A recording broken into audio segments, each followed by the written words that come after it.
able to stay alive that deep into the game. Typically, you'll see it be skewed a little bit by like, them getting knocked out a little bit earlier on. But I think RTG have shown, and something that Environment and Mustache Dave talked a lot about was the rotations. Think back to Sandhawk, right? They were sitting in blue forever. They had over 2,000 healing, but hey, it worked out for them.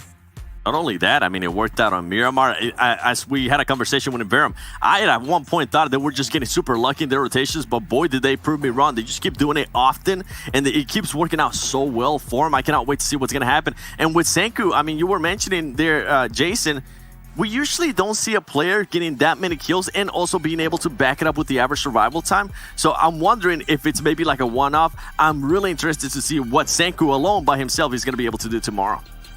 And I'm interested to see how the performance today out of RTG has been able to catapult them up the leaderboards. We take a look now at our overalls after 3 days of action have come to its conclusion. Will RTG be approaching that #1 position? Now, they're still going to be in second place, but if you see, they moved up 5 placings to 9, and they're 3 points away, Frost, from catching up to Konina Power. Yeah, and if you look at it, RTG Esports, they came in today with 79 points. That means that they've gotten themselves 100 points today. And the previous record we had was from Destiny on day 1 with 66 points. That's such a huge more amount of points. But not on top of that as well, you also have Konina Power today, 81 points.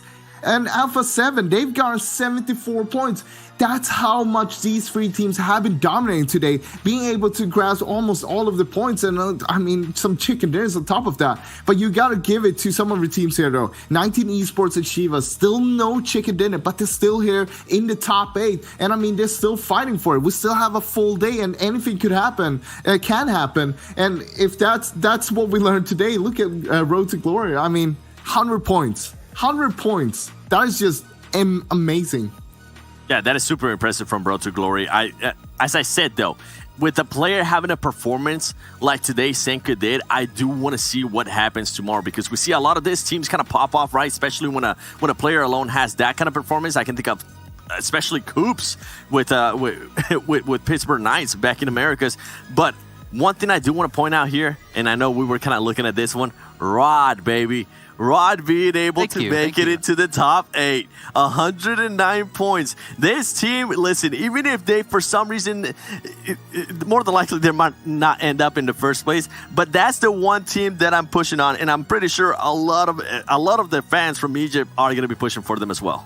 You know, 7, they were at 17 points at the end of day 1. There you go. I think they were 15th place overall, right? I think Team Onyx were actually the one behind them, and they've catapulted up to 8th place over the course of these last 2 days. Really coming alive, and I'm really curious to see how they do tomorrow for us as we look now at our final teams. Oh, definitely. And as you can see, it's a little bit of a gap from 8th to 9th place there. So it's going to be great for teams on the top, but these teams down here, they have to put up a phenomenal day 4 here if they want to come back tomorrow, and they can still do it. But as you can see, it's still pretty even between all the teams. Only 20 points from 9th to 16th, and if you go down from 9th to 15th, I mean, that is basically 12 points. So it's not a lot between all of these teams, and they are still putting up a good fight for it, and they want to get it. But some of the teams are just having a little bit of trouble. You know, Guns and Ghosts right now, they're crippling each other in Pochinki every single game. It doesn't matter if one of the teams loses 1 or 2 players, you're still crippling each other every single game. And that's what's dragging them down, I feel like, throughout this whole tournament so far. Yeah, I mean, we've seen it with Ghost, right? We saw them being able to win a fight